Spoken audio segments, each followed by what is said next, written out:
Hi shalom, ನಿಮಗೆ ಸಮಾಧಾನವಾಗಲಿ. ದೇವರು ನಿಮ್ಮ ಸಂಗಡವಿದ್ದು ನಿಮ್ಮನ್ನು ಆಶೀರ್ವದಿಸಿ ನಿಮ್ಮನ್ನು ಮುನ್ನಡೆಸಲಿ. ನೀವು ನೋಡ್ತಾ ಇದ್ದೀರಾ ಇಸ್ಮಾ ಮೀಡಿಯಾ. ಬನ್ನಿ ಈ ದಿನ ಒಂದು ವಿಷಯವನ್ನ ಧ್ಯಾನಿಸಿಕೊಳ್ಳೋಣ. ಪ್ರಿಯ ದೇವ ಮಗುವೆ, ನೀನು ಎಂದಾದರೂ ನಿನ್ನೊಳಗಿರುವಂತ ಸಾಮರ್ಥ್ಯವನ್ನ ನೀನು ಗುರುತಿಸಿದ್ದೀಯೋ? ಇನ್ನೊಂದು ಮಾತನ್ನು ಹೇಳಬೇಕಾದ್ರೆ, ನಿನ್ನೊಳಗಿರುವಂತ ಬಲ, ನಿನ್ನೊಳಗಿರುವಂತ ಸಾಮರ್ಥ್ಯ, ನಿನ್ನೊಳಗಿರುವಂತ ಆ ಒಂದು ಶ್ರೇಷ್ಠತೆ ಏನೆಂಬುದಾಗಿ ನೀನು ಅರಿತುಕೊಂಡಿದ್ದೀಯಾ? ಯಾಕಂದ್ರೆ ಇದು ಬಹಳ ಪ್ರಾಮುಖ್ಯವಾಗಿದೆ. ನಮ್ಮ ಜೀವಿತದಲ್ಲಿರುವಂತ ಶ್ರೇಷ್ಠವಾದ ಬಲ, ಶ್ರೇಷ್ಠವಾದ ಸಂಗತಿಗಳನ್ನ ನಾವು ಗುರುತಿಸದೆ ಹೋದ್ರೆ ಇನ್ನೊಂದು ಶ್ರೇಷ್ಠತೆಯನ್ನು ನೋಡಿ ನಾವು ಅದರ ದಾಸರು, ಅದರ ಅಡಿಯಲ್ಲಿ ನಾವು ಹೋಗ್ಬಿಡ್ತೇವೆ. ಹಾಗಾಗಿ ಇಂದು ನಿನ್ನ ಬಲವನ್ನ ನೀನು ತಿಳಿದಿದ್ದೀಯಾ? ಇಂದು ನಿನ್ನಲ್ಲಿರುವಂತ ಆ ಶ್ರೇಷ್ಠತೆಯನ್ನ ನೀನು ಅರಿತಿದ್ಯಾ? ಇಂದು ನಿನ್ನೊಳಗಿರುವಂತ ಆ ವಿಶೇಷತೆ ನೀನು ಅರಿತುಕೊಂಡಿದ್ದೆ. ಯಾಕಂದ್ರೆ ಇದು ಬಹಳ ಪ್ರಾಮುಖ್ಯವಾದ್ದು. ಹಾಗಾಗಿ ಇಂದು ನಾವು ಅದರ ಕುರಿತಾಗಿ ವಾಕ್ಯದ ನೆರಳಲ್ಲಿ ನಮ್ಮನ್ನು ನಾವು ಇಂದು ಸರಿಪಡಿಸ್ಕೊಳ್ಳೋಣ್ರಿ. ನೋಡಿ, ಇಸ್ರಾಯೇಲ್ಯರು ಐಗುಪ್ತ ದೇಶದಲ್ಲಿ ವಾಸ ಮಾಡ್ತಾ ಇದ್ರು. ಜಾಗ್ರತೆ ಕೇಳಿಸ್ಕೊಳ್ರಿ. ಇಸ್ರಾಯೇಲ್ಯರು ಐಗುಪ್ತದಲ್ಲಿ ವಾಸ ಮಾಡ್ತಾ ಇದ್ರು. ಇಸ್ರಾಯೇಲ್ಯರು ಐಗುಪ್ತದಲ್ಲಿ ವಾಸ ಮಾಡ್ತಿದ್ದಾಗ ಅವ್ರು ಏನಾಗಿದ್ರಪ್ಪ ಅಂದ್ರೆ ದಾಸರಾಗಿದ್ರು. ಜಾಗ್ರತೆ ಕೇಳಿಸ್ಕೊಳ್ರಿ, ಅವರು ದಾಸರಾಗಿ ಐಗುಪ್ತ ದೇಶದಲ್ಲಿ ಇದ್ರು. ಈಗ ನೀವು ಆಲೋಚನೆ ಮಾಡ್ಕೊಳ್ರಿ, ಇಸ್ರಾಯೇಲ್ಯರು ದಾಸರಾಗಿದ್ಕೊಂಡು ಏನ್ ಮಾಡಿದ್ರು ಗೊತ್ತಾ ನಿಮ್ಗೆ? ಐಗುಪ್ತ ದೇಶದಲ್ಲಿ ಶ್ರೇಷ್ಠವಾದಂತ ಕಟ್ಟಡಗಳನ್ನ ಕಟ್ಟಿದ್ರು. ಜಾಗ್ರತೆ ಕೇಳಿಸ್ಕೊಳ್ರಿ, ತಮಗೆ ಮನೆಗಳನ್ನ ಕಟ್ಟಿಕೊಳ್ಳದೆ ಇರುವಂತ ಇಸ್ರಾಯೇಲ್ಯರು ಐಗುಪ್ತರಿಗೆ ಶ್ರೇಷ್ಠ ಕಟ್ಟಡಗಳನ್ನ ಕಟ್ಟಿದ್ರು. ನಾ ಹೇಳೋ ಜಾಗ್ರತೆ ಕೇಳಿಸ್ಕೊಳ್ರಿ. ಐಗುಪ್ತರ ಮುಂದೆ ಅವರು ದಾಸರಾಗಿದ್ರು, ಐಗುಪ್ತರ ಮುಂದೆ ಕನಿಷ್ಠರಾಗಿದ್ರು, ಐಗುಪ್ತರ ಮುಂದೆ ಅಸಹಿಸಲ್ಪಟ್ಟವರಾಗಿದ್ರು. ಆದ್ರೆ ಐಗುಪ್ತರ ಮುಂದಿರುವಂತ ಇಸ್ರಾಯೇಲ್ಯರ ಸಾಮರ್ಥ್ಯ ಎಂಥದಪ್ಪ ಅಂದ್ರೆ, ಐಗುಪ್ತರಿಗೆ ದೊಡ್ಡ ದೊಡ್ಡ ದೊಡ್ಡ ಕಟ್ಟಡಗಳನ್ನ ಕಟ್ಟುವಂತ ಸಾಮರ್ಥ್ಯ ಅವರೊಳಗಿತ್ತು. ನಾನು ಹೇಳಿದಂತ ಈ ಕಟ್ಟಡಗಳನ್ನ ನೀವು ಇವತ್ತಿಗೂ ಸಹ ಐಗುಪ್ತ ದೇಶದಲ್ಲಿ ನೀವು ನೋಡಬಹುದು. ಈಜಿಪ್ಟ್ ದೇಶದಲ್ಲಿ ಹೋಗಿ ನೀವು ನೋಡೋದಾದ್ರೆ ಪಿರಾಮಿಡ್ ಆಗಿರ್ಬೋದು, ಸುತ್ತಮುತ್ತಿರುವಂತ ಎಷ್ಟು ಉಗ್ರಾಣಗಳು, ಕಟ್ಟಡಗಳನ್ನ ಅದನ್ನ ಯಾರು ಕಟ್ಟಿದ್ರು ಎಂಬುದಾಗಿ ನೋಡೋದಾದ್ರೆ ಅದು ಸ್ವತಃ ಇಸ್ರಾಯೇಲರೇ ಆಗಿರ್ತಾರೆ. ನಿಮ್ಗೆ ಹೇಗನಿಸ್ತದೆ? ತಮಗೆ ಒಂದು ಮನೆಯನ್ನ ಕಟ್ಟಿಕೊಳ್ಳದೆ ಇರುವಂತ ಇಸ್ರಾಯೇಲ್ಯರು ಐಗುಪ್ತರಿಗೆ ಅಂತಂತ ದೊಡ್ಡ ಕಟ್ಟಡಗಳನ್ನ ಕಟ್ಟಿದ್ರಂದ್ರೆ ಅವರೊಳಗೆ ಎಂತ ಸಾಮರ್ಥ್ಯ ಇತ್ತು. ಆದ್ರೆ ಆ ಸಾಮರ್ಥ್ಯವನ್ನ ಎಲ್ಲಿ ಉಪಯೋಗಿಸಬೇಕಾಗಿತ್ತು ಅಲ್ಲಿ ಉಪಯೋಗಿಸದೆ, ಎಲ್ಲಿ ಉಪಯೋಗಿಸಬಾರ್ದಾಗಿತ್ತು ಅಲ್ಲಿ ಉಪಯೋಗಿಸ್ಬಿಟ್ರು. ಆದ್ರೆ ಅವತ್ತಿನ ಪರಿಸ್ಥಿತಿ ಅವ್ರು ಹಾಗೆ ಮಾಡಲೇಬೇಕಾಗಿತ್ತು. ಯಾಕಂದ್ರೆ ಅವರು ಅಂದ್ರೆ ಇಸ್ರಾಯೇಲ್ಯರು ಐಗುಪ್ತರಿಗೆ ದಾಸರಾದ್ರಿಂದ ಅವ್ರು ಮಾಡ್ಬೇಕಾಯ್ತು. ನಾನು ಏನ್ ಹೇಳಲಿಕ್ಕೆ ಬರ್ತಾ ಇದ್ದೇನೆ ಅಂದ್ರೆ, ತಮಗೆ ಮನೆ ಕಟ್ಟಿಕೊಳ್ಳದೆ ಇರುವಂತವರು ಇತರರಿಗೆ ದೊಡ್ಡ ದೊಡ್ಡ ಕಟ್ಟಡಗಳನ್ನ ಕಟ್ಟಿದ್ರು. ಇವತ್ತು ನೀವು ಹೋಗಿ ಐಗುಪ್ತ ದೇಶದಲ್ಲಿ ಏನಾದ್ರು ನೋಡೋದಾದ್ರೆ ಐಗುಪ್ತ ದೇಶದಲ್ಲಿ ನೋಡ್ಲಿಕ್ಕಿರುವಂತ ಅಂತ ವಿಷಯಗಳು ಏನೂ ಇಲ್ಲ. ಇಸ್ರಾಯೇಲ್ಯರು ಕಟ್ಟಿದಂತ ಕಟ್ಟಡಗಳನ್ನ, ಇಸ್ರಾಯೇಲ್ಯರು ಕಟ್ಟಿದಂತ ಆ ಶ್ರೇಷ್ಠವಾದ ಕಟ್ಟಡಗಳನ್ನ ನೀವು ಇವತ್ತಿಗೂ ಸಹ ಹೋಗಿ ನೋಡ್ಲಿಕ್ಕೆ ಸಾಧ್ಯ ಇದೆ. ಹಾಗಾಗಿ ಅವುಗಳನ್ನು ನೋಡ್ಲಿಕ್ಕೆ ಇಡೀ ಪ್ರಪಂಚದ ನಾನಾ ದೇಶಗಳಿಂದ ಹೋಗ್ತಾರೆ. ಯಾಕಂದ್ರೆ ಅಂತ ಕಟ್ಟಡಗಳನ್ನ ಅಂದೇ ಇಸ್ರಾಯೇಲ್ಯರು ಐಗುಪ್ತ ದೇಶದಲ್ಲಿ ಕಟ್ಟಿದ್ರು. ನನ್ಗೇನಂದ್ರೆ, ಅಷ್ಟು ಅವರಿಗೆ ಮಾಡುವಂತ ಅಂದ್ರೆ ಐಗುಪ್ತರಿಗೆ ಮಾಡುವಂತ ಸಾಮರ್ಥ್ಯವುಳ್ಳವರು ತಮಗೆ ಮಾಡ್ಕೊಂಡಿದ್ರೆ ಇನ್ಯಾವ ರೀತಿಯಲ್ಲಿ ಇರ್ತಿದ್ರು? ನೀವು ಒಂದ್ಸಾರಿ ಆಲೋಚನೆ ಮಾಡ್ರಿ. ಹಾಗೆ ನಾವು ಇನ್ನೊಂದು ವಿಷಯವನ್ನ ಆಲೋಚನೆ ಮಾಡ್ಕೊಳ್ಳೋಣ್ರಿ. ಇಸ್ರಾಯೇಲ್ಯರು ಇನ್ನೊಂದು ಸ್ವಭಾವ ಇತ್ತು ಅವರೊಳಗೆ. ಏನಪ್ಪಾ ಅಂದ್ರೆ, ಐಗುಪ್ತರನ್ನ ಎದುರಿಸಲಿಕ್ಕೆ ಆಗದಿರುವಂತವರು ದೇವರನ್ನ ಎದುರಿಸಿದ್ರು. ನಾನು ಮತ್ತೆ ರಿಪೀಟ್ ಮಾಡ್ತೇನೆ, ಐಗುಪ್ತರನ್ನ ಎದುರಿಸಲಿಕ್ಕೆ ಆಗದಿರುವಂತವರು ದೇವರನ್ನ ಎದುರಿಸಿದ್ರು. ನಿಮ್ಗಿದು ಹೇಗನಿಸ್ತದೆ? ಇಸ್ರಾಯೇಲ್ಯರು 430 ವರ್ಷಗಳ ಕಾಲ ಐಗುಪ್ತ ದೇಶದಲ್ಲಿ ದಾಸರಾಗಿದ್ದಾಗ ಅವ್ರನ್ನ ಎದುರಿಸಿ, ಅವರಿಗೆ ವಿರುದ್ಧವಾಗಿ ಪ್ರತಿಭಟಿಸಿ, ಅವರಿಗೆ ವಿರುದ್ಧವಾಗಿ ನಿಂತ್ಕೊಂಡು ಅವ್ರು ಹೊರಗೆ ಬರ್ಲಿಕ್ಕೆ ಎಂದಾದ್ರೂ ಪ್ರಯತ್ನಿಸಿದ್ರ? ಎಂದು ಪ್ರಯತ್ನ ಮಾಡಲಿಲ್ಲ. ಅಂದ್ರೆ ಐಗುಪ್ತರನ್ನ ಎದುರಿಸಲಿಕ್ಕೆ ಆಗದಿರುವಂತ ಇಸ್ರಾಯೇಲ್ಯರು ದೇವರನ್ನ ಎದುರಿಸಿದ್ರು. ಅಂದ್ರೆ ಅವರೊಳಗೆ ಎಂತ ಸಾಮರ್ಥ್ಯ ಇತ್ತಪ್ಪ ಅಂದ್ರೆ, ದೇವರನ್ನು ಸಹ ಎದುರಿಸುವಂತ ಸಾಮರ್ಥ್ಯ ಇತ್ತು. ಇದು ಸಾಮರ್ಥ್ಯನ ನೋಡ್ರಿ, ಅವ್ರು ಮಾಡಿದಾರ. ಅದನ್ನ ನಾನು ಸಾಮರ್ಥ್ಯ ಅಂತ ಹೇಳ್ತಾ ಇಲ್ಲ, ಅವರು ಅದನ್ನ ಮಾಡಿದ್ದಾರೆ. ಇಸ್ರಾಯೇಲ್ಯರು ದೇವರನ್ನ 40 ವರ್ಷಗಳ ಕಾಲ ಎದುರಿಸ್ತಾನೆ ಬದುಕಿದ್ರು, ಎದುರಿಸ್ತಾನೆ ಜೀವಿಸಿದ್ರು. ಅಲ್ಲಿ 430 ವರ್ಷಗಳ ಕಾಲ ದಾಸರಾಗಿ ಬದುಕಿದ್ರು. ಆದ್ರೆ ದೇವರಿಗೆ 40 ವರ್ಷಗಳ ಕಾಲ ಎದುರು ಬೀಳ್ತಾನೆ ಬಂದ್ರು, ಎದುರಿಸ್ತಾನೆ ಬಂದ್ರು. ದೇವ್ರು ಏನೇ ಹೇಳಲಿ, ದೇವ್ರು ಏನೇ ಮಾಡ್ಲಿ, ಅವ್ರು ವಿರೋಧಿಸ್ತಾನೆ, ಎದುರಿಸ್ತಾನೆ ಬಂದ್ಬಿಟ್ರು. ಪ್ರಿಯ ದೇವ ಮಕ್ಕಳೇ, ನಿಮಗಿದು ಹೇಗೆ ಅನಿಸ್ತದೆ? ಐಗುಪ್ತದ ಅರಸರನ್ನ ಎದುರಿಸಲಿಕ್ಕೆ ಸಾಮರ್ಥ್ಯ ಇಲ್ಲದಿರುವಂತವ್ರು, ಐಗುಪ್ತದ ಜನರನ್ನ, ಅಧಿಕಾರಿಗಳನ್ನ ಎದುರಿಸಲಿಕ್ಕೆ ಸಾಮರ್ಥ್ಯ ಇಲ್ಲದಿರುವಂತವ್ರು ದೇವರನ್ನ ಎದುರಿಸುವಂತ ಸಾಮರ್ಥ್ಯ ಎಲ್ಲಿಂದ ಬಂದ್ಬಿಡ್ತು? ಅವ್ರು ದೇವರನ್ನ ಎದುರಿಸಿದ್ರು. ನೋಡ್ರಿ, ಜಾಗ್ರತೆ ಕೇಳಿಸ್ಕೊಳ್ರಿ. ದೇವರನ್ನ ಎದುರಿಸಿದ್ರು ಅಂದ್ರೆ ಅದು ಸಾಧಾರಣವಾದ ವಿಷಯ ಅಲ್ಲ. ದೇವರನ್ನ ಎದುರಿಸಲಿಕ್ಕೆ ಭೂಲೋಕದಲ್ಲಿ ಯಾರಿಂದನೂ ಆಗೋದಿಲ್ಲ. ಆದ್ರೆ ಇವರು ದೇವರನ್ನ ಎದುರಿಸುವಂತ ಕಾರ್ಯಗಳನ್ನ ಮಾಡಿದ್ರು. ನೋಡ್ರಿ, ದೇವರನ್ನ ಎದುರಿಸೋದಕ್ಕೆ ಭೂಲೋಕದಲ್ಲಿ ಯಾರಿಂದನೂ ಆಗಲ್ಲ. ಆದ್ರೆ ಯಾರು ನನ್ನ ಜನರು ಎಂಬುದಾಗಿ ದೇವರು ಆರಿಸ್ಕೊಳ್ತಾನಲ್ಲ, ಅವರು ದೇವರನ್ನ ಎದುರಿಸ್ಬಿಡ್ತಾರೆ. ಯಾಕಂದ್ರೆ ಅವ್ರ ಮೇಲೆ ದಯೆ ತೋರಿಸ್ತಾನೆ, ಅವ್ರ ಮೇಲೆ ಕೃಪೆ ಕೊಟ್ಟಿರ್ತಾನೆ, ಅವ್ರಿಗೇನೋ ಮಾಡ್ಬೇಕೆಂಬುದಾಗಿ ದೇವರು ಇರ್ತಾನೆ. ಹಾಗಾಗಿ ಅವ್ರು ಏನ್ ಮಾಡ್ತಾರೆ? ದೇವರನ್ನ ಎದುರಿಸೋದಕ್ಕೆ ಸ್ಟಾರ್ಟ್ ಮಾಡ್ಬಿಡ್ತಾರೆ. ನಾ ಹೇಳೋ ಜಾಗ್ರತೆ ಕೇಳಿಸ್ಕೊಡ್ರಿ.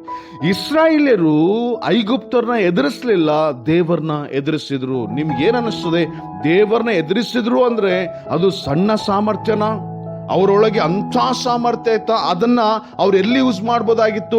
ದೇವರನ್ನ ಎದುರಿಸುವಂತ ಸಾಮರ್ಥ್ಯ ಉಳ್ಳಂತ ಇಸ್ರಾಯೇಲ್ಯರು ಐಗುಪ್ತರನ್ನ ಎದುರಿಸಲಿಕ್ಕೆ ಆ ಸಾಮರ್ಥ್ಯನ ಉಪಯೋಗಿಸ್ಕೊಂಡಿದ್ರೆ ಅವರೆಂದೋ ಬಿಡುಗಡೆ ಆಗ್ಬಿಟ್ಟಿರ್ತಿದ್ರು, ಅವರೆಂದೋ ಸ್ವತಂತ್ರರಾಗಿ ಬದುಕ್ತಾ ಇದ್ರು, ಎಂದೋ ಅವ್ರೇನಾಗ್ತಿದ್ರು? ದಾಸತ್ವದಲ್ಲಿ ಇಲ್ಲದಂತೆ ಅವರು ಯಜಮಾನರ ಹಾಗೆ ಜೀವಿಸ್ಬಿಡ್ತಿದ್ರು. ಪ್ರಿಯ ದೇವ ಮಕ್ಕಳೇ, ದೇವರನ್ನ ಎದುರಿಸಲಿಕ್ಕೆ ಉಪಯೋಗಿಸಿದಂತ ಬಲವನ್ನ ಐಗುಪ್ತರನ್ನ ಎದುರಿಸಲಿಕ್ಕೆ ಉಪಯೋಗಿಸಿದ್ರೆ, ನಾನು ಹೇಳ್ತೀನಿ ಕೇಳಿಸ್ಕೊಳ್ರಿ, ಅವರೆಲ್ಲೋ ಹೇಗೋ ಯಾವುದೋ ರೀತಿಯಲ್ಲಿ ಅವ್ರು ಇದ್ಬಿಡ್ತಿದ್ರು. ಪ್ರಿಯ ದೇವ ಮಕ್ಕಳೇ, ಅವರು ತಮ್ಮ ಬಲವನ್ನ ತಪ್ಪಾದ ಜಾಗದಲ್ಲಿ ಉಪಯೋಗಿಸ್ತಾ ಇದ್ರು.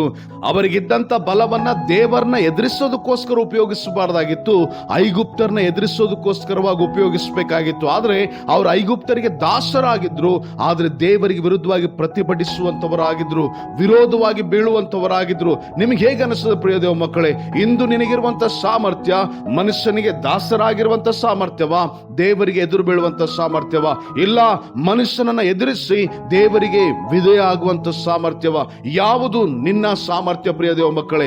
ಹಾಗೆ ಮೂರನೇದಾಗ ಅವ್ರು ಇನ್ನೊಂದು ಕೆಲಸ ಮಾಡಿದ್ರು. ಏನಪ್ಪಾ ಅಂತ ಹೇಳಿದ್ರೆ, ನೀವಿದು ಅರಣ್ಯಕಾಂಡ 13-14 ನೀವು ನೋಡ್ಲಿಕ್ಕೆ ಸಾಧ್ಯ. ಏನಪ್ಪಾ ಅಂದ್ರೆ, ಅವ್ರ ಆಶೀರ್ವಾದ ಹತ್ರಕ್ಕೆ ಹೋಗ್ಬಿಟ್ಟಿರ್ತಾರೆ, ಅಂದ್ರೆ ಕಾನಾನ್ ದೇಶಕ್ಕೆ ಹತ್ರಕ್ಕೆ ಹೋಗ್ಬಿಟ್ಟಿರ್ತಾರೆ. ಆ ಬೆಟ್ಟ ಹತ್ತಿ ಇಳಿದು ಬಿಟ್ರೆ ಕಾನಾನ್ ದೇಶಕ್ಕೆ ಅವ್ರು ಹೊರಟು ಹೋಗ್ಬಿಡ್ತಾರೆ. ಈಗ ಆಶೀರ್ವಾದಕ್ಕೆ ಹತ್ರ ಬಂದ್ಬಿಟ್ಟಿದ್ದಾರೆ. ನಾ ಹೇಳಿ ಜಾಗ್ರತೆ ಕೇಳಿಸ್ಕೊಳ್ರಿ. ಇವರು ಅಲ್ಲಿ ಏನ್ ಮಾಡ್ತಾರಪ್ಪ ಅಂತ ಹೇಳಿದ್ರೆ, ಹೋಗ್ರಪ್ಪ ನೀವು ಆ ದೇಶ ಸ್ವತಂತ್ರ ಪಡಿಸ್ಕೊಳ್ರಿ ಅಂತ ಹೇಳಿದ್ರೆ, ಇವ್ರು ಹೇಳ್ತಾರ ನಮ್ಗೆ ಆಗೋಲ್ಲ, ನಮ್ಗೆ ಸಿಗೋಲ್ಲ, ನಾವೇನ್ ಮಾಡೋಣ? ತಿರುಗಿ ನಾವು ಐಗುಪ್ತಕ್ಕೆ ಹೋಗ್ಬೇಡ. ಜಾಗ್ರತೆ ಕೇಳಿಸ್ಕೊಳ್ರಿ, ಜಾಗ್ರತೆ ಕೇಳಿಸ್ಕೊಳ್ರಿ, ನಾನು ಹೇಳೋ ಜಾಗ್ರತೆ ಕೇಳಿಸ್ಕೊಳ್ರಿ. ಆಶೀರ್ವಾದಕ್ಕೆ ಹೋಗ್ಲಿಕ್ಕೆ ಆಗದಿರುವಂತವರು ಐಗುಪ್ತಕ್ಕೆ ಹೋಗ್ಲಿಕ್ಕೆ ಅವ್ರು ಬಯಸಿದ್ರು. ಅಂದ್ರೆ ನೀವು ಆಲೋಚನೆ ಮಾಡ್ರಿ, ಯಾವ 400 ವರ್ಷಗಳ ಕಾಲ ಅವರನ್ನ ದಾಸತ್ವದಲ್ಲಿಟ್ಟು, ಹಿಂಸೆಯಲ್ಲಿಟ್ಟು, ನೋವಲ್ಲಿಟ್ಟು, ಸಂಕಟದಲ್ಲಿಟ್ಟು ಅವರನ್ನ ಬಾಧಿಸ್ತಾ ಇತ್ತು, ಆ ಬಾಧೆ ಒಳಗಿರಕ್ಕೆ ಅವ್ರಿಗೆ ಆಗ್ತಾ ಇತ್ತು. ಆದ್ರೆ ಸ್ವಲ್ಪ ಹೊತ್ತು ಯುದ್ಧ ಮಾಡಿ ಆ ದೇಶವನ್ನು ಸ್ವಾಧೀನ ಮಾಡ್ಕೊಳ್ಳಿಕ್ಕೆ ಅವ್ರಿಗೆ ಆಗ್ತಿರ್ಲಿಲ್ಲ. ಮತ್ತೆ ಬೇಕಾದ್ರೆ ಅವರು ಸಾವಿರ ವರ್ಷಗಳು, 100 ವರ್ಷಗಳು ಐಗುಪ್ತರಿಗೆ ಬೇಕಾದ್ರೆ ದಾಸರಾಗಿದ್ ಬಿಡ್ತಿದ್ರು. ಆದ್ರೆ 1-2 ವರ್ಷ ಯುದ್ಧ ಮಾಡಿ ಆ ದೇಶವನ್ನು ಸ್ವಾಧೀನ ಮಾಡ್ಕೊಳ್ಳಿಕ್ಕೆ ಅವ್ರಿಗೆ ಆಗ್ತಾ ಇರಲಿಲ್ಲ. ನನಗೇನ್ ಅನಿಸ್ತು ಅಂದ್ರೆ, ನೀವು ಆಲೋಚನೆ ಮಾಡ್ಕೊಳ್ರಿ, ಆ ನೋವು, ಆ ಸಂಕಟದಲ್ಲಿರುವಂತ ಅವರ ಸಾಮರ್ಥ್ಯವನ್ನ ಯಾಕೆ ಅವರ ಆಶೀರ್ವಾದ ಪಡ್ಕೊಳ್ಳಿಕ್ಕೋಸ್ಕರ ಉಪಯೋಗಿಸಲಿಲ್ಲ? ಮತ್ತೆ ನಾನು ನಿಮಗೆ ರಿಪೀಟ್ ಮಾಡ್ತೇನೆ, ಇಸ್ರಾಯೇಲ್ಯರು ಆ ನೋವು, ಸಂಕಟ, ದಾಸತ್ವದಲ್ಲಿ ಇರ್ಲಿಕ್ಕೆ ಇರುವಂತ ಆ ಸಾಮರ್ಥ್ಯ, ಅಂದ್ರೆ ಆ ನೋವು, ಆ ಸಂಕಟ, ಆ ಬೇನೆ, ಆ ದಾಸತ್ವವನ್ನ ಸಹಿಸಿಕೊಳ್ಳುವಂತ ಆ ಸಾಮರ್ಥ್ಯವನ್ನ ಯಾಕೆ ಆಶೀರ್ವಾದ ಪಡ್ಕೊಳ್ಳಿಕ್ಕೋಸ್ಕರ ಅವರು ಉಪಯೋಗಿಸಲಿಲ್ಲ?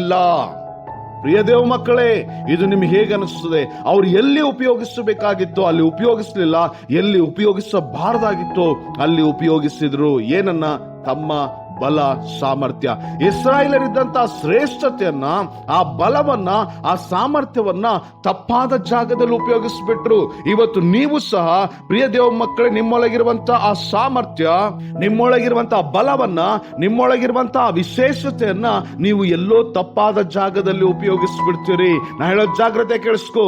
ನಿನ್ನೊಳಗಿರುವಂತ ಸಾಮರ್ಥ್ಯವನ್ನ ನೀನು ಸರಿಯಾಗಿ ಉಪಯೋಗಿಸ್ಕೊಂಡ್ರೆ ನೀನು ಬೆಳಿತಿ, ನೀನು ಸುತ್ತಮುತ್ತಿರುವಂತ ಜನರು ಬೆಳೀತಾರೆ, ಮತ್ತೆ ದೇವರ ದೇವರ ನಾಮ ಘನ ಹೊಂದುತ್ತದೆ. ಒಂದು ವೇಳೆ ನೀನು ನಿನ್ನೊಳಗಿರುವಂತದ್ದನ್ನ ನೀನು ಸರಿಯಾಗಿ ಉಪಯೋಗಿಸದೆ ಹೋದ್ರೆ ನೀನು ಇನ್ನೊಬ್ಬನಿಗೆ ದಾಸನಾಗಿರ್ತಿ. ಮತ್ತೆ ಇನ್ನೊಬ್ಬರು ಅಂದ್ರೆ ಬೇರೆ ನಿನ್ನ ಸುತ್ತಮುತ್ತ ಇರುವಂತ ಜನರು ನಿನ್ನ ಮೇಲೆ ಯಜಮಾನತ್ವವನ್ನು ವಹಿಸ್ತಾರೆ. ಮತ್ತೆ ನೀವು ದೇವರನ್ನ ಎದುರಿಸುವಂತವರಾಗಿರ್ತೀರಿ. ಪ್ರಿಯ ದೇವ ಮಕ್ಕಳೇ, ನಿನ್ನೊಳಗಿರುವಂತ ಸಾಮರ್ಥ್ಯವನ್ನ ಗುರುತಿಸು. ನಿನ್ನೊಳಗೆ ಏನ್ ಎಬಿಲಿಟಿ ಇದೆಯನ್ನ ನೋಡು.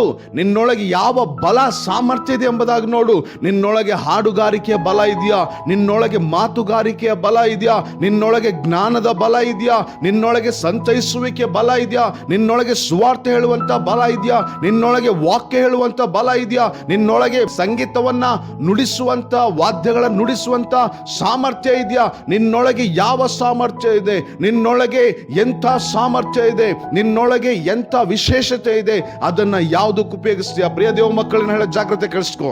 ಯಾವಾಗಲೂ ದೇವರು ನಿನಗೆ ಸಾಮರ್ಥ್ಯವನ್ನ ಕೊಡೋದು ನೀನು ಯಾವಾಗಲೂ ನಿನ್ನಲ್ಲಿ ನೀನು ಬೆಳಿಬೇಕೆಂಬುದಾಗಿ ಆ ಸಾಮರ್ಥ್ಯವನ್ನು ದೇವರು ಕೊಟ್ಟಿರ್ತಾನೆ. ಆ ಸಾಮರ್ಥ್ಯದ ಉದ್ದೇಶವೇ ನೀನ್ ಬೆಳವಣಿಗೆ ಆಗ್ಬೇಕು. ಅಂದ್ರೆ ನಿನ್ನ ಕಾರ್ಯಗಳು ಲೋಕಕ್ಕೆ ಕಾಣಿಸಲ್ಪಡಬೇಕು, ನೀನ್ ಬೆಳವಣಿಗೆ ಆಗ್ಬೇಕು. ಆ ಬೆಳವಣಿಗೆಯಲ್ಲಿ ದೇವರ ಮಹಿಮೆ ಉಂಟಾಗ್ಬೇಕಂತ ಹೇಳಿ ದೇವರ ಸಾಮರ್ಥ್ಯವನ್ನು ಕೊಟ್ಟಿರ್ತಾನೆ. ನಿನ್ನ ಪ್ರತಿ ಬೆಳವಣಿಗೆಯಲ್ಲಿ ದೇವರಿಗೆ ಮಹಿಮೆ ಉಂಟಾಗ್ತದೆ. ನಿನ್ನ ಪ್ರತಿ ಬೆಳವಣಿಗೆಯಲ್ಲಿ ದೇವರ ಮಹಿಮೆ ಉಂಟಾಗ್ತದೆ. ನಿನ್ನ ಬಲ ಪ್ರಕಟವಾಗುವಷ್ಟು ಕಾಲ ದೇವರ ಮಹಿಮೆ ಪ್ರಕಟವಾಗ್ತದೆ. ದೇವರ ಮಹಿಮೆ ಇನ್ನೂ ಉನ್ನತಿಗೆ ಎದ್ದೇಳುವಂತದ್ದಾಗಿದೆ ಲೋಕದ ಮಧ್ಯದಲ್ಲಿ. ಹೀಗಿರೋದ್ರಿಂದ ಐಗುಪ್ತದಲ್ಲಿ ಇಸ್ರಾಯೇಲರು ಮಾಡಿದ ತಪ್ಪು ನಾವು ಮಾಡಬಾರದು. ನಮ್ಮ ಬಲವನ್ನ ತಪ್ಪಾದ ಸ್ಥಳದಲ್ಲಿ ನಾವು ಉಪಯೋಗಿಸಬಾರದು. ಹಾಗಾಗಿ ನಿನ್ನೊಳಗಿರುವಂತ ಬಲವನ್ನು ಗುರುತಿಸು, ನಿನ್ನೊಳಗಿರುವಂತ ಸಾಮರ್ಥ್ಯವನ್ನು ಗುರುತಿಸು. ನಿನ್ನೊಳಗೆ ಏನಿದೆ, ನಿನ್ನೊಳಗೆ ಯಾವ್ದಿದೆ. ನಾನೇನ್ ಹೇಳ್ತೀನಂದ್ರೆ ನನ್ನೊಳಗೆ ಇದು ಇದೆ ಇದು ಇದೆ ಅಂತೇಳಿ ಬೋರ್ಡ್ ಹಾಕೊಂಡು ತಿರುಗಬೇಡ್ರಿ. ನಾನೇನ್ ಹೇಳ್ತೀನಂದ್ರೆ ನಿನ್ನೊಳಗೆ ಇದು ಇದೆ ಅಂತೇಳಿ ಬೋರ್ಡ್ ಹಾಕೊಂಡು ತಿರುಗಬೇಡ್ರಿ. ನಿಮ್ ಕಾರ್ಯಗಳೇ ಜನರಿಗೆ ಗುರುತಿಸ್ಬಿಡ್ತದೆ.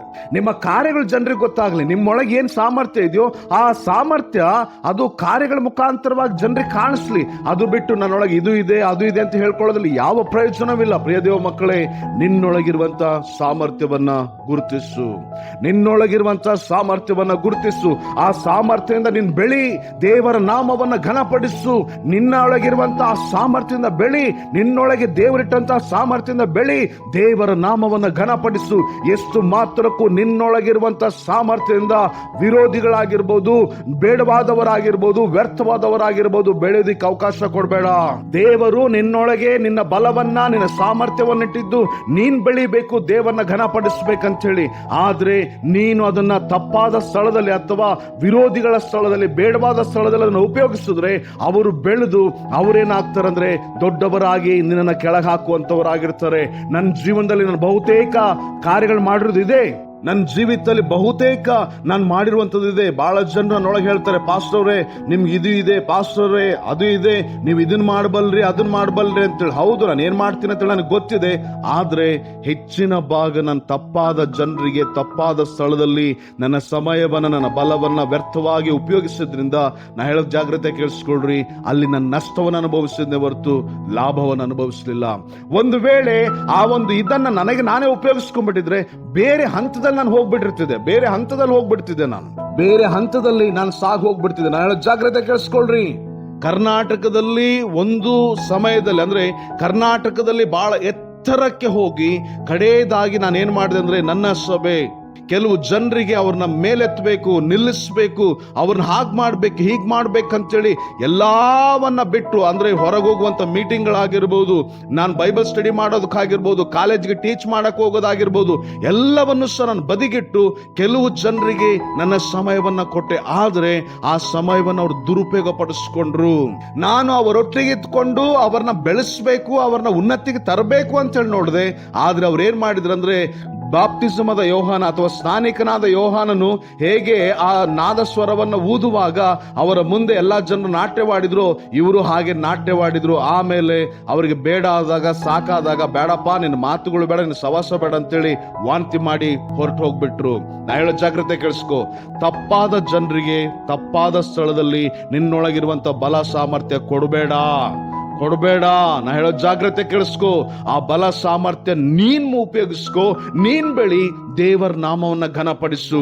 ನೀನ್ ಉಪಯೋಗಿಸ್ಕೋ, ನೀನ್ ಬೆಳಿ, ದೇವರ ನಾಮವನ್ನ ಘನಪಡಿಸು. ಯಾಕಂದ್ರೆ ದೇವರ ಆ ಶ್ರೇಷ್ಠವಾದ ಬಲ ನಿನಗೆ ದೇವರು ಕೊಟ್ಟಿರೋದು ನೀನ್ ಬೆಳಿಬೇಕಂತೇಳಿ. ನಿನ್ನೊಳಗೆ ತಲಾಂತ ದೇವರು ಕೊಟ್ಟಿದ್ದಾನ. ಆ ತಲಾಂತಿಂದ ನಿನ್ನ ಕಾರ್ಯಗಳ ಮುಖಾಂತರವಾಗಿ ನಿನ್ನ ಸಭೆ, ನಿನ್ನ ಸಭಿಕರು ಎಲ್ಲರೂ ಬೆಳಿಬೇಕು. ಅಂದ್ರೆ ಅವ್ರು ಬೆಳೆಯೋದಿಲ್ಲ, ನಿನ್ನ ತಲಾಂತಿಂದ ಅವ್ರು ಸಂತೋಷಕ್ಕೊಳಗಾಗ್ತಾರೆ, ನಿನ್ನ ತಲಾಂತಿಂದ ಅವ್ರು ಏನಾದ್ರು ಉಪಯೋಗಿಸಲ್ಪಡ್ತಾರೆ. ಬಟ್ ನೀನ್ ಬೆಳಿತೀಯ. ಅವರ ಮುಂದೆ ನೋಡ್ರಿ, ಕೇಳಿಸ್ಕೊಳ್ರಿ, ನಿನ್ನೊಳಗೆ ದೇವ್ರು ಬಲ ಇಟ್ಟಿದ್ದಾನಂದ್ರೆ ಇತರರಿಗಿಂತ ನೀನು ಶ್ರೇಷ್ಠವಾಗಿರ್ಬೇಕೆಂಬುದಾಗಿ ದೇವ್ರು ನಿನ್ನೊಳಗೆ ಅದನ್ನ ಇಟ್ಟಿದ್ದಾನೆ. ಅದನ್ನ ಎಷ್ಟು ಮಾತ್ರಕ್ಕೂ ತಪ್ಪಾದ ಜನರಿಗೆ ಉಪಯೋಗಿಸ್ಬೇಡ, ತಪ್ಪಾದ ಜನರ ಹತ್ರ ಇಡಬೇಡ. ಹೇಳೋ ಜಾಗ್ರತೆ ಕೇಳಿಸ್ಕೊಳ್ರಿ. ನನ್ನ ಪರ್ಸನಲ್ ಎಕ್ಸ್ಪೀರಿಯನ್ಸ್ ಹೇಳ್ತೇನೆ, ನಾನು ಅದನ್ನ ಮಾಡಿದ್ರಿಂದ ಬಹಳವಾಗಿ ವೇದನೆಗೊಳಗಾಗಿದ್ದೇನೆ. ಇನ್ನೆಂದಿಗೂ ಸಹ ಅದನ್ನ ಮಾಡಬೇಡ್ರಿ. ನಿಮ್ಮ ಬಲವನ್ನ, ದೇವರು ನಿಮಗೆ ಕೊಟ್ಟ ಬಲವನ್ನ ಸರಿಯಾದ ಸ್ಥಳದಲ್ಲಿ, ಸರಿಯಾದ ಸಮಯದಲ್ಲಿ, ಸರಿಯಾದ ರೀತಿಯಲ್ಲಿ ಉಪಯೋಗಿಸ್ರಿ. ದೇವರಿಗಾಗಿ ನೀವು ಮಹಿಮೆಯಾಗಿ ಎದ್ದೇಳ್ತೀರಿ. ಇದನ್ನ ಮಾತ್ರ ನೀವು ಮರೆಯಲೇಬೇಡಿ. ಧೈರ್ಯದಿಂದಿರು, ಹೆಮ್ಮೆಯಿಂದಿರು, ನೀನೊಬ್ಬ ಕ್ರಿಸ್ತನ ಹಿಂಬಾಲಕನಾದ ಕ್ರೈಸ್ತನೆಂದು. ಆಮೇನ್.